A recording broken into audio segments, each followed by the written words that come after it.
What are we discussing on today's podcast, you ask? Well, I just want to sit and bask in the ambiance of D-backs in first place after the mollywop that they put on the LA Dodgers. So let's talk about the good and more good from this series against the Dodgers because there wasn't too much bad going on. So let's jump right into it. You are Locked On Diamondbacks, your daily Arizona Diamondbacks podcast. Part of the Locked On Podcast Network, your team every day.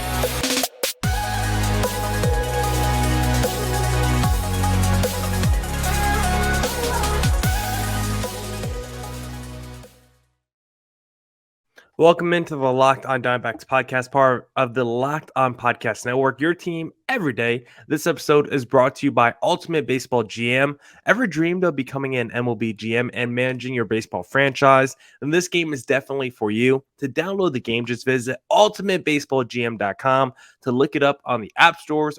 Our listeners get 100% free boost to their franchise when using the promo code Locked On, all caps, in the game store. I'm Millard Thomas, host of this podcast. I'm a multimedia journalist and I'm a graphic designer, so please go check out my website, millardthomas24.myportfolio.com. On there you can see all my latest work, from my packages to my articles to my photos and my graphic design. If you want to see more content by me, just follow me on Twitter at CreatorThomas24 for my personal account, or just look up Locked On Diamondbacks, both Twitter and Instagram, for the podcast handle. And of course, thank you for making Locked On Diamondbacks your first listen every day. Would not be able to do this podcast without you, my loyal listeners, sharing, subscribing, reviewing, doing all that so I could do this podcast for you. Thank you. It's free and available on all platforms, so please continue to tell your friends. One of those platforms is YouTube, so please hit subscribe on the Locked On Diamondbacks YouTube channel. We are climbing toward 500 subscribers, so let's get to that mark. And thank you to everyone who follows me on Twitter, because I finally reached the 1,000 follower plateau on my personal account, so thank you to everyone there as well. But for today's podcast, we have to talk about that D-backs series against the LA Dodgers, where the D-backs completely dominated the LA Dodgers in the last three games, specifically the last two games, because the D-backs had an offensive onslaught in the last three games of this series. The D-backs scored more runs in this series against the Dodgers than any other series against LA in franchise history. The D-backs scored 32 runs in 4 games against the Dodgers, and they were able to do that a lot of times with the 2-out RBI, which we'll get into a little bit later. D-backs pummeled the Dodgers on Saturday and Sunday. D-backs come back on Friday against Clayton Kershaw with a couple of solo home runs back-to-back from Evan Longoria and Corbin Carroll. And now, the first 10 games of 2023, the D-backs have 5 wins against the Dodgers. You know how many wins they had against the Dodgers in 2022? 5. The D-backs have already matched their win total against their arch rival from last season in just 10 games. It was a great series win, and honestly, there's not too much bad to talk about this series from the D-backs against the LA Dodgers. A lot more good than bad in this series, and so typically I do the good and the bad from the game, the good and the bad from the series, but for this podcast, I think segment number 1 is going to be the good, and segment number 2 is going to be more good from this series, because there's so much I want to talk about and hit on. And I think I'll first start here because I just mentioned the 2-out RBI stat. The D-backs, 18 2-out RBIs in this series. That means there was 2 outs on the board, there was a runner in scoring position, and the D-backs came through. I think the D-backs in total were like 18 for 38 were runners in scoring position this series, like some insane number. The D-backs seem to do most of their work when 2 outs. Whenever the pressure was on, I don't know why, but when there was 2 outs on the board, the D-backs hitters just seemed to lock in. That's when the hit parade was going, from the Thomases to the Perdomos to the Pavin Smiths on Sunday to the you go back to Saturday's game with the Ketel Martes and the Corbin Carrolls, and you go on and on. Everyone has been hot in this D-backs lineup over the last 3 games, and You look at Saturday and Sunday's game, I think Christian Walker and Jake McCarthy, they were both 0 on Saturday, but then everyone on Sunday was able to get a hit. So D-back offense broke out in a big way this series. The next thing I want to talk about that was a big positive from this weekend series was the speed by the D-backs, because the D-backs had 8 steals in the last 3 games and now lead Major League Baseball in stolen bases. We talked about how team speed was going to be a huge advantage for the D-backs this season, and you can just tell with the new pickoff attempt rules after the pitcher throws 1 or 2 pitches over to first base, and once he hits the rule limit and he can't throw over anymore, the D-backs runners are off to the bases, or excuse me, off for the races, because they are taking every single base that whenever a D-back speedster gets on. You don't even have to be a speedster, but feels like anytime someone with at least a little bit of speed on the D-backs get on the base, they are taking extra bases. They are trying to steal bases. They were trying to create opportunities. And even if they're not stealing bases, how many times this series did we see someone go from second to third? You know, we saw Gurriel on Saturday being aggressive with his triple or trying to go to second. Never there was a throw down at home. Jake McCarthy, I think in Sunday's game, had that. It looked like a routine single to the gapper, and then he just kept rounding first base and was able to turn into a double. Like the D-backs, not just with stolen bases, but just taking extra bases on base hits and throws down to home plate. Like the D-backs were creating so much havoc on the bases. Like you could just tell these Dodgers pitchers were distracted by the D-backs base runners, and it's such a great feeling. D-backs are creating havoc. D-backs are creating chaos, and they can do it with the small ball. They can do it with gap power. They were hitting balls down the line. D-backs are doing it all with their team speed, and that was another thing that stuck out to me this series.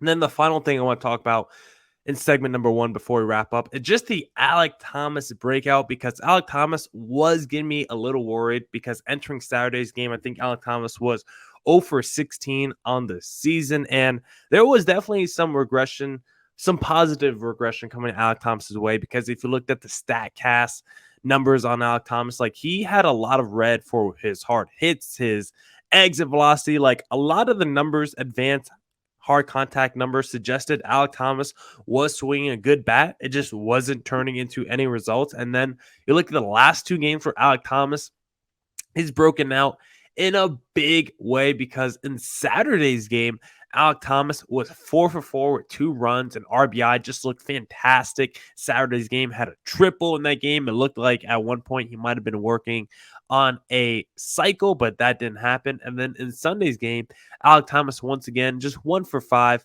Just once again looked comfortable at the plate, swung a good bat. And it was just nice to see Alek Thomas, after so much unfortunate and bad luck swinging the bat, where he had a lot of atom balls, a lot of line drives that were just going right to the defenders.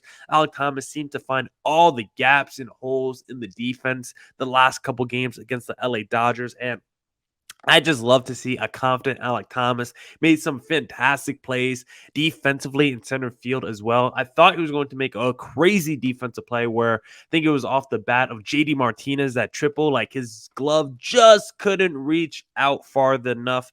Excuse me, my allergies are acting up a little bit right now. Sorry if you heard that sniffle. Alek Thomas couldn't reach out far enough, was just maybe a few inches away from his glove. I mean, I would have loved to see the StatCast on how many feet he traveled trying to track down that fly ball from JD Martinez, because he covered a lot of ground. Unfortunately, not able to make the play, but Alek Thomas was a huge contributor in this series, and feels like the last 2 games, it felt like his name was all over these offensive stands that the D-backs put together. So it was nice to see Alek Thomas break out in a very big way. And for the D-backs, I mean, you see this lineup. The lineup is deep. Mike Hazen has done a great job this past offseason to really build depth with his D-backs team. And if you ever want to be a baseball GM like Mike Hazen and build a roster and try to bring your team to the postseason, then you need to download the Ultimate Baseball GM app, because Pro Baseball GM is the coolest game I've ever played in a long time. I've always thought I could be a great Major League GM. And as it turns out, guys, it is not that easy, because if you've had the same thought and have fantasized about managing your own franchise, go download the Pro Baseball GM app immediately. The game allows you to manage every strategic aspect of a franchise, playing through seasons, and leading your franchise and fans to glory as you build a historic dynasty. The simulation, you're responsible for hiring the right coaches and staff, managing team finances, scouting and drafting players, managing through difficult personalities and injuries, navigating a franchise through free agency, and all the ups and downs of a season. All this in a challenging and realistic game world. Ultimate Baseball GM is completely free and playable offline. Play on the go as you want and when you want to. I love the game because as a kid, I love doing fantasy and I love doing the GM version on basically any MLB The Show or 2K game I played, and seeing it in an app that I could take with me on the go, play against my friends is the best thing because I'm doing it against the other Locked On hosts. And guess what? My Phoenix Pirate squad is destroying the other Locked On hosts. So if you want the same feeling that I have against your own friends, then you need to download the Pro Baseball GM app. Locked On Diamondbacks listeners get a 100% free boost to their franchise when using the promo code Locked On in the game store. So make sure to check it out. Download the game. Just visit probaseballgm.com, scan the code, or look it up on the App Store. That's probaseballgm.com. Ultimate Baseball GM. Start your dynasty today. And I want to talk to you guys about Rocket Money because are rising prices stressing you out? If you're looking for ways to cut costs, you need Rocket Money because Rocket Money is a personal finance app that finds and cancels your unwanted subscriptions, monitors your spending, and helps you lower your bills all in one place. Over 80% of people have subscriptions they forgot about, and chances are you're one of them. Like that Stars app, just to watch one show, or that free gaming trial you never actually used. Rocket Money will quickly and easily find your subscription for you and for any you don't want to pay anymore. Just hit cancel and Rocket Money will cancel it for you. It's that easy. Over 3 million people have used Rocket Money, saving the average person up to $720 a year. So stop throwing your money away. Cancel unwanted subscriptions and manage your expenses the easy way by going to rocketmoney.com/lockedonmlb. That's rocketmoney.com/lockedonmlb. rocketmoney.com/lockedonmlb. All right. Let's get back into the podcast and let's discuss some more things that I really like from this Dbacks series because the Dbacks, once again, just straight pummeled the Dodgers in this series, and it is not something that we get to see often where the D-backs get to assert their dominance over their big brother arch nemesis LA Dodgers. And it was honestly just crazy to see just how confident these D-backs players were at the plate, how locked in they were at the plate. I mean, it felt like they were just teeing off against any Dodgers pitcher basically from the fifth inning on from Friday to the end of Sunday's game. I thought the D-backs were going to score like 18 runs a game with how they played the last two games against the Dodgers. Honestly, just shocking because we've talked about how much of a struggle this D-backs offense has been all season, how they were not really scoring a lot of runs, a lot of one-run ball games where they just had to kind of plan the margins, maybe use a couple bunts to give themselves a lead later in games, and then just absolutely broke out offensively in a big way the last three games against the Dodgers in this series. So let's talk about some other positives because just a quick fun fact that I wrote down here that was kind of fun. On Saturday in the big D-backs offensive explosion, they drew no walks on Saturday. I just thought that was pretty fun. Like the D-backs had 17 hits, 12 runs, and no walks drawn. And then on Sunday, they had only 4 walks drawn, but they hit no home runs on Sunday, 11 runs, 16 hits, and no home runs. That is showing you the D-backs don't need the long ball and they don't need to get on base, at least via the walk. Like they can go via the contact machine route, singles, doubles, triples, and just kill you with the gap power. And then if they do get on base, you know they're going to wreak havoc. And just wait until they not only combine that contact hitting, but also the ability to get on base together, because once you combine that, the ability to draw walks, and you're hitting the ball at the same time, then that's when your speed is going to be taken to the next level. Because right now, the D-backs are actually one of the better teams in Major League Baseball and not striking out. They just don't turn their non-strikeouts into walks. They could do a few more of that with the hitting that they showed from this past weekend. Then their team speed will be even more valuable than what it already is, which is a crazy statement to say. The next big positive takeaway that I had from this series. Ryan Nelson on Sunday, yeah, he was kind of shaky throughout the game, that first and third inning especially, but he is the first D-back starter this season to have a quality start. 6 innings, 3 earned runs, and definitely helped with how much offensively the D-backs put on the board, because after the 4th inning, it was 9-3. After the 5th inning, it was 10-3, 11-3. So it's like, yeah, we're going to keep Ryan Nelson out there, even though he might have been a little bit shaky. When you have a 6-7 run lead, you feel a little bit more confident leaving your starter out there. How about this positive takeaway that I didn't know that I was going to have before Sunday's game? Pavin Smith back in the lineup and looking good, because Pavin Smith, with Kyle Lewis going on the injury list, they called Pavin Smith back up. It was basically Pavin Smith versus Kyle Lewis for that final spring training roster spot, and Kyle Lewis was the one that won it. But so far, Pavin Smith through one game might have had a better game than any Kyle Lewis has had so far this season. Pavin Smith immediately inserted into the number 3 spot in the lineup, which, listen, I won't quibble about today because Pavin Smith had a great game, but in the future, I might have a little conversation with Toy Lavello. But for at least Sunday's game, Pavin Smith, 2 for 4, 2 runs, 3 RBIs, and it just felt like him and Perdomo and Josh Rojas, like that combination 1, 2, 3, just got so many different offensive explosions going throughout this game, got so many sequences going throughout this game. It felt like those 3 were really a nice grouping together. So I just loved how Pavin Smith looked in this game. Immediately started off in the in the bottom of the first inning when the D-backs were trailing 1-0.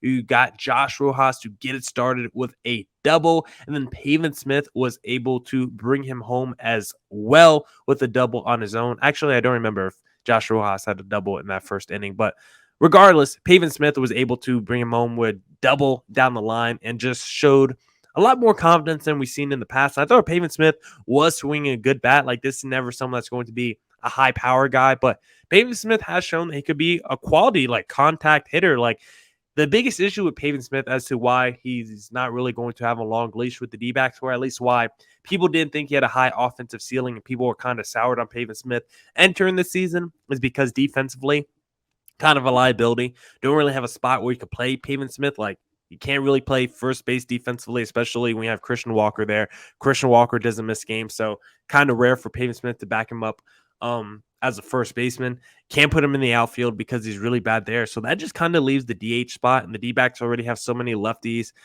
on this team, and they really needed like righty platoon power. So it's like, where do you put Pavin Smith? But he showed today that he is a quality hitter, and there, what was it, 2021, where he batted like 270 something. Like, Pavin Smith is a pretty decent hitter. It just doesn't have a lot of power. So I like that Pavin Smith showed out in his first start of the season.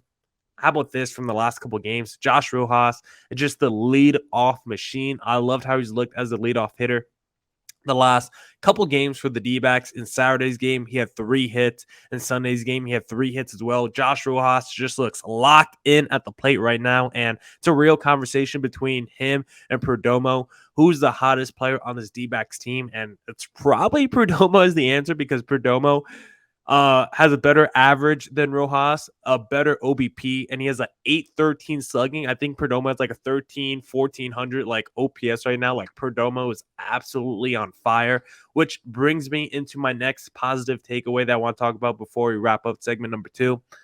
Geraldo Perdomo, Nick Ahmed, just the combination of both of them at shortstop has just been such a nice surprise, I want to say, because I've probably talked since this is my 4th season as the Locked On Diamondbacks host, and I think since day one, I've always been down on Nick Ahmed. I think I probably had way more slander than D-backs fans would want, but it's because I'm a guy that loves offensive players. If I had a player that leans defense or leans offense, I'm always going to pick the offensive stud that's maybe a defensive liability, as opposed to the defensive wizard that maybe is an offensive liability. And Nick Ahmed, he's way more than Nick Ahmed is not an offensive liability. He's a quality major leaguer when it comes to what he can do at the plate. And so far this season, he's been really good. 333 average. It just looked really good at the plate. 2 for 5 on Sunday. And is also showing you he's not a slow cat either.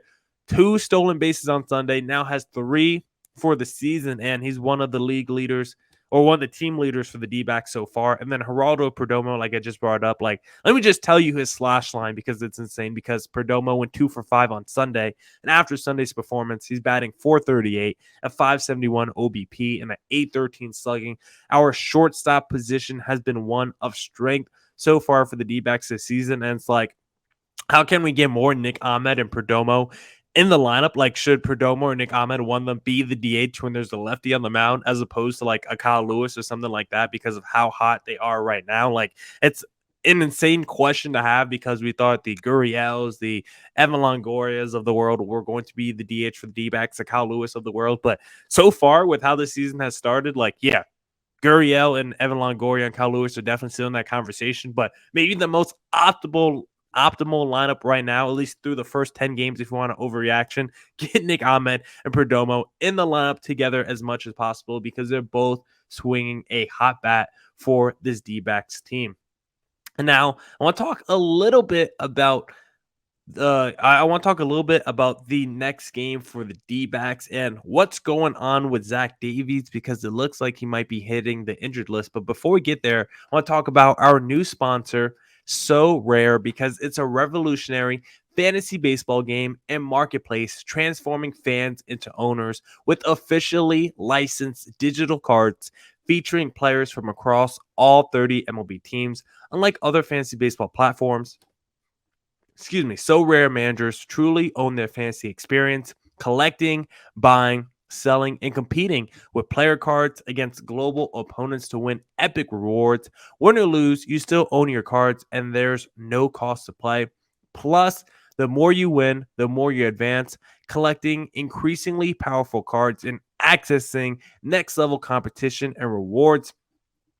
MLB game weeks happen twice weekly and span a 3 to 4 day cycle. At the end of game weeks, So Rare MLB managers who rank at or near the top of their leaderboards win a variety of rewards, which can include So Rare scarcity cards, game tickets, merchandise, signed jerseys, and VIP experiences like meeting MLB stars. Prizes may vary depending on the competition. So head to SoRare.com/lockedon. That's spelled SORARE.com to draft your team of free player cards, set your lineup, and start competing today to win epic rewards. Again, that's SoRare.com/lockedon to start playing today.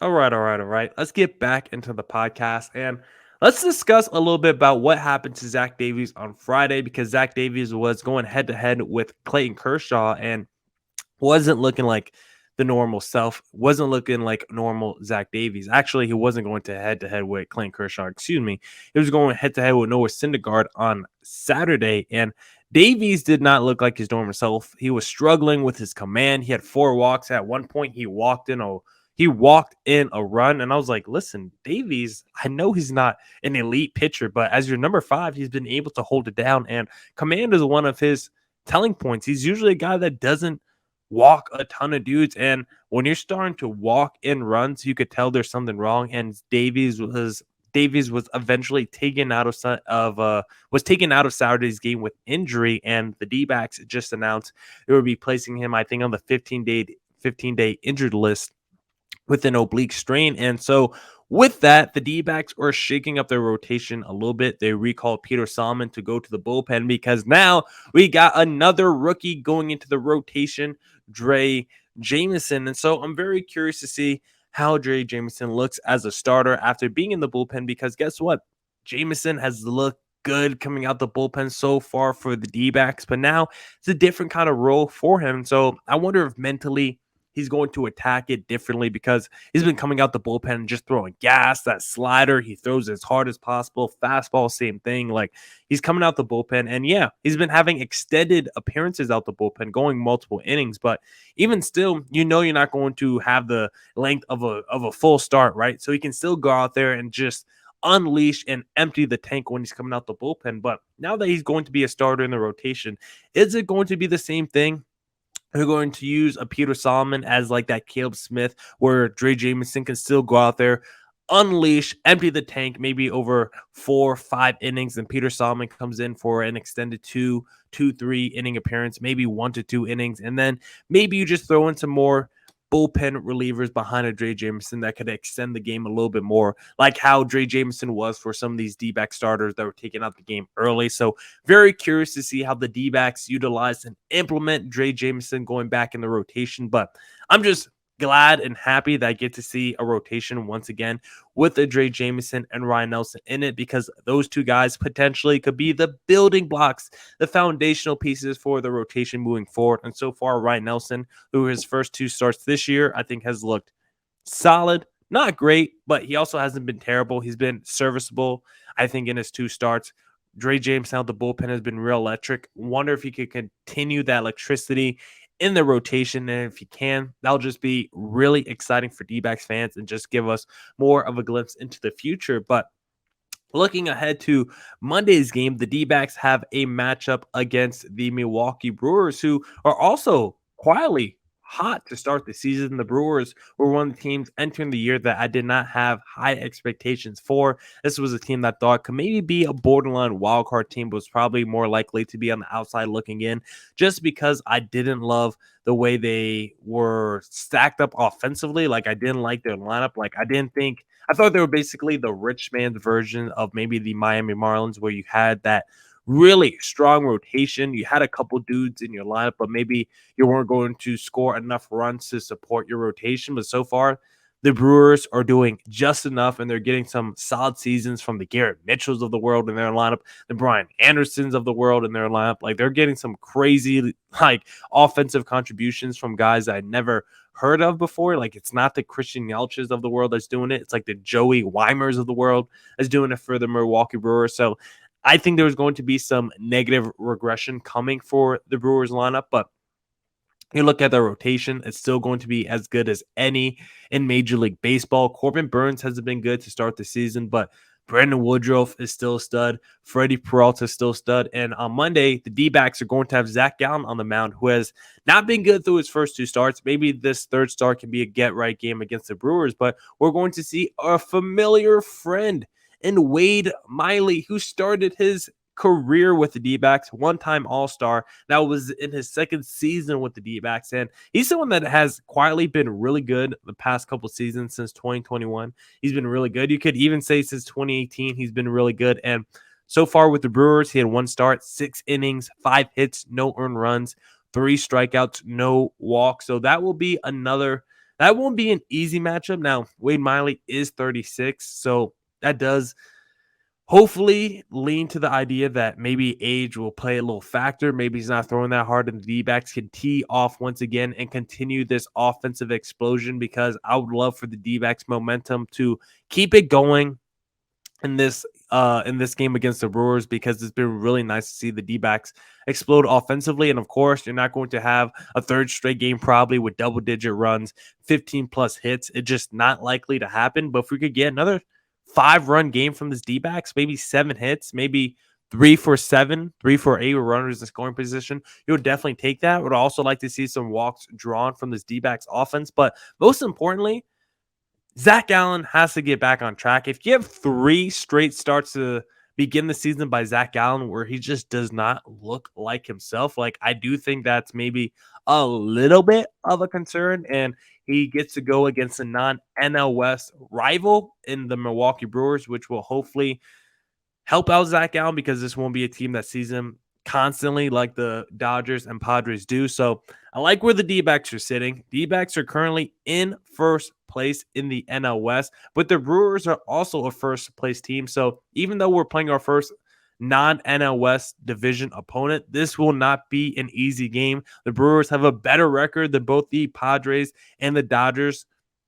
So with that being said, it's going to be the 3rd straight opponent where the D-backs have to play someone that looks like they're playoff bound and play someone that's really tough. The D-backs have yet to get a lull in their schedule, have yet to play a team like the Oakland A's or Cincinnati Reds, but keep them coming. Keep the pressure on, because if the D-backs have another quality series where they maybe take, I don't even know how many games they play against the Milwaukee Brewers. I always never look that up before I do these podcasts. Maybe I should. Dbacks, 3-game series against the Brewers. So if they take 2 out of 3 against the Brewers and have another series win against another quality team, guess what? I'm going to have to start coming on this podcast, riding that emotional roller coaster and saying, hop on the D-backs bandwagon because, babe, we're going to the playoffs.